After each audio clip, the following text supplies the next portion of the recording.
is Sports Network.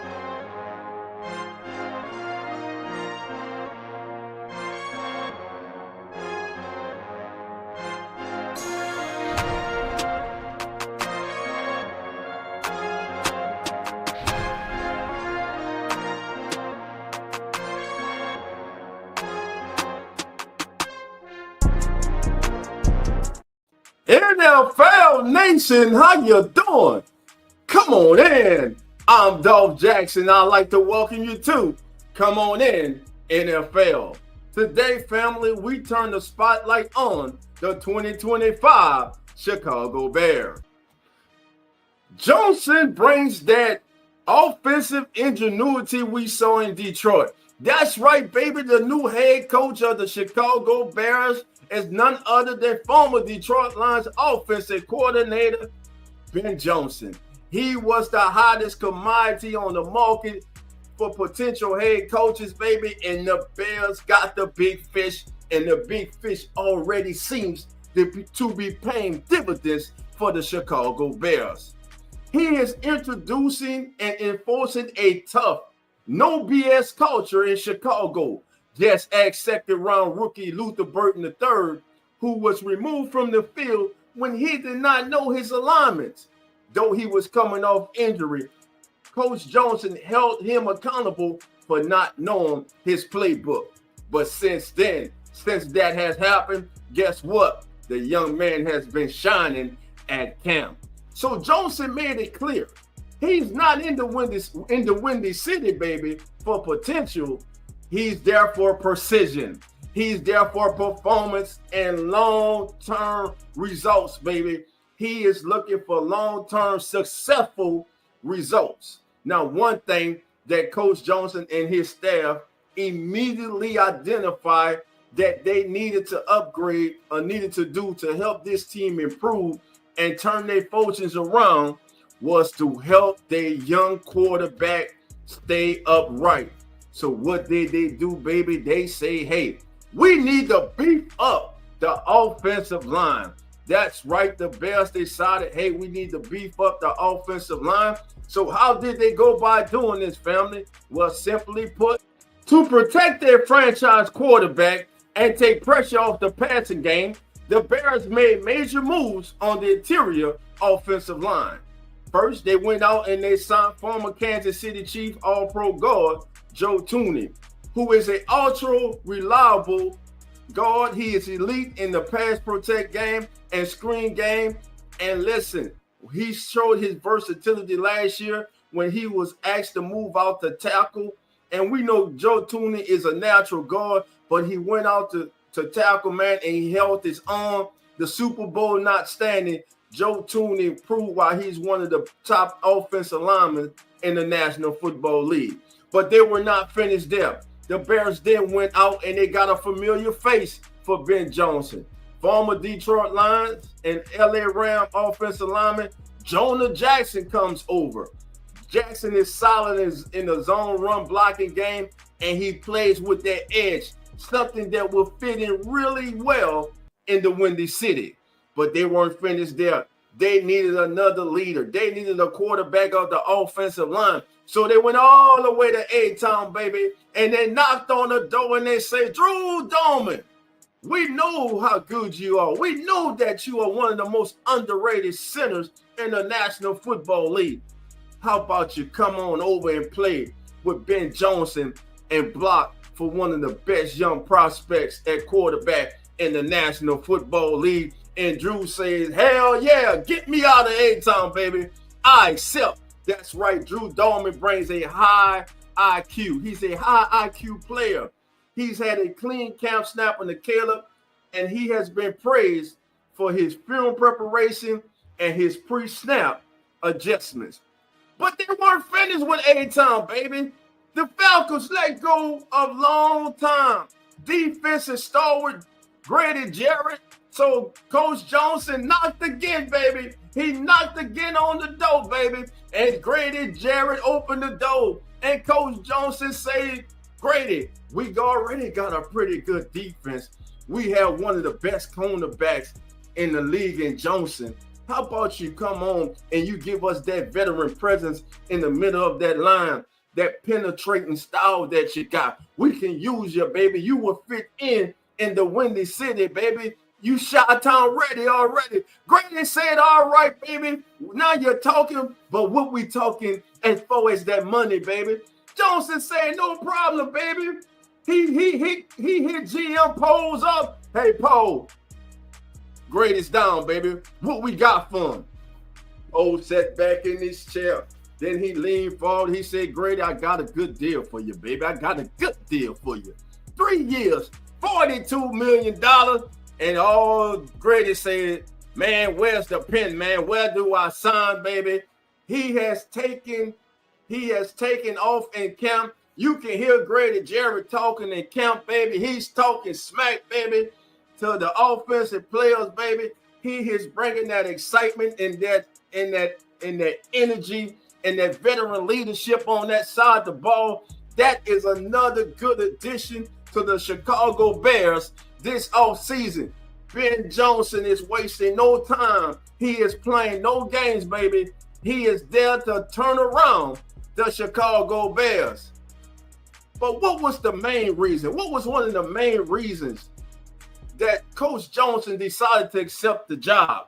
Well, simply put, it was because he will have an opportunity to coach this young man, Caleb Williams. That's right, the #1 overall selection from the 2024 NFL draft was the prize, baby. He has a young, talented quarterback that he can develop and form a scheme around, and they can grow together, baby, and hopefully one day lift another Lombardi for Chi-Town, baby. Speaking of Caleb Williams, family, let's talk about Caleb Williams.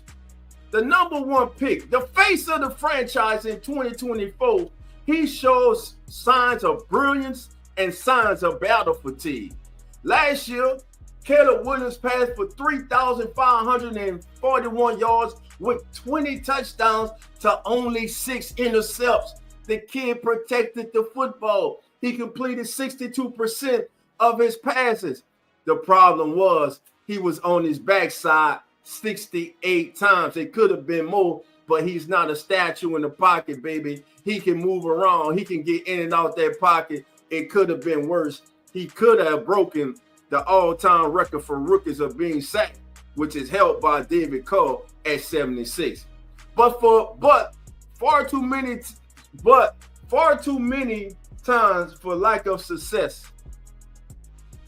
Caleb Williams last season, he was under distress when back there. But yet and still being under distress, being a rookie, not having the best supporting cast, around him, he still was 6th in the NFL in touchdown to NFL ratio. In games where he was sacked 3 or fewer times, baby, he had 13 touchdowns and just 1 interception. I'm going to say it again. When they did protect him, the few times they did, the kid straight balled out. 13 touchdowns to 1 intercept. Now, the flip side, when he was sacked 4 or more times, the Bears were 0-7 last season. Despite that, he still tossed 7 touchdowns to 5 interceptions. You see, in those multiple sack games that he was sacked 4 or more times, he threw 5 interceptions. That's where most of his intercepts came from. Why? Because they were behind the chains and he was being forced to make tough passes. Again, you got to keep this kid upright. The talent is there. Coming out, I thought that he was one of the better prospects in a while. I liked the kid when he was at USC. My thing with the Bears is I just hope that this current management group, that they handle Caleb Williams the right way, not the way that they did Justin Fields. Say what you want. I still think they handled Justin Fields wrong. I don't think they did Justin Fields any favors, but this regime here seems to be off to the right start with Caleb Williams. They move on from last year's head coach They bring in Ben Johnson. Ben Johnson has immediately upgraded the interior of the offensive line. And we're going to get to what they did in the draft in a moment. But again, he has a prize at quarterback. Caleb Williams, 20 touchdowns, only 6 interceptions last year, 62% completion percentage. Not bad for a rookie in his first year in the National Football League. And remember, he was going through the draft process. Like all the rookies last year, they were going through the draft process. Really didn't have a chance to really train like they needed to or wanted to. But this offseason, he had a full offseason, OTAs, mini camp, and now he is in training camp, and he's looking better and better each day. What Caleb Williams showed last year was resilience. He showed resiliency. He had composure, but he needs protection. He must be protected. That is why Coach Johnson is tweaking everything in camp, from his footwork. When I say his footwork, I'm talking about Caleb Williams' footwork. Coach Johnson is tweaking Caleb Williams' footwork to his play action depth, to his pre-snap reads. He is leaving no stone unturned when it comes to his brilliant, to his brilliant, talented second-year quarterback, Caleb Williams. So what did they do in the draft to help young Caleb Williams? Well, all they did, baby, they stayed in Big Ten country, baby. They went all the way back up to the state of Michigan, baby, and they selected tight end Colston Loveland, baby. That's right, the former University of Michigan tight end is showing out, baby. After having surgery on his shoulder in the offseason, he is now impressing in camp. He is impressing with his strong red zone work, his great hands, and his clean release. But they weren't finished there. They were like, hey, we need more. We got you a tight end. Now you got a 2 tight end at 12 personnel with him and Komet. It looks wonderful for the Bears. But Caleb, we gonna give you another weapon. We know we got DJ. We know you got Ron, but we gonna give you another receiver in the passing game, baby. So what did they do, baby? They go to the SEC, to Missouri, baby, and they select Luther Burton the third, baby. Now, after an early assignment mishap, he has rebounded. He has rebounded well. He's creating separation in drills. He is showing the yards after catch ability. He's getting those yak yards, baby. And now he's working in wide receiver 3 sets. That's right, Luther Burton the third, baby. Colston Loveland. And then what did they do? They had 3 picks in the second round, baby. So what did they do after that, baby? They say, hold on. We done got the inside, but we really need to address this tackle position too. So what did they do? They go all the way, baby. They go all the way to ACC country. And they say, Trapillo, come on in, baby. That's right. Is it Trapillo from Boston College? He played mainly right tackle at Boston College, but now he's at left tackle and he's pushing Braxton Jones. Now he's gotten first team reps with some injuries, and coaches love his mirror technique and his hand punch. He could see early starts this season. And on defense, they selected from the University of Texas A&M, Shamar Turner, and he was rotating with the twos. He's raw, but he's explosive. And Grady Jarrett has been mentoring him. Unfortunately, right now, Shamar is dealing with an injury, and he is expected to be out about 4 weeks. So we see that the Chicago Bears, they are doing everything possible to turn things around. The Bears do have talent on the roster. It's one of the most underrated rosters, I would say, in the National Football League. Everybody right now is feeling good about Coach Johnson, but then again, everybody really is feeling good about their coach if he's a new head coach. But it all comes down to W's and L's. Can Coach Johnson turn things around in the Windy City for the Chicago Bears? Can he have the Bears competing for a wild card spot this season, or better yet, could the Bears be the surprise team of 2025 and make a run similar or close to what last year's Kodiak Kids in the nation capitals did, in the nation's capital did? We shall see, family. We shall most definitely see. So as of the day, family, Caleb Williams had hit 12 of his last 14 red zone passes in 7-on-7s. Colston Loveland has scored 2 touchdowns in full pad workouts. Trapillo rotated with ones at left tackle. Luther Burton III was staying after practice with wide receiver coaches, which was showing that he was buying in. And like I say, he has been balling. Reports for camp is that Luther Burton III has been balling, baby. And I believe we got a video for you, shoot, baby. Show you just how the kid, he's doing his thing up there, baby. Look at Luther, baby. Luther Burton III, baby. Straight balling in camp right now for the Chicago Bears.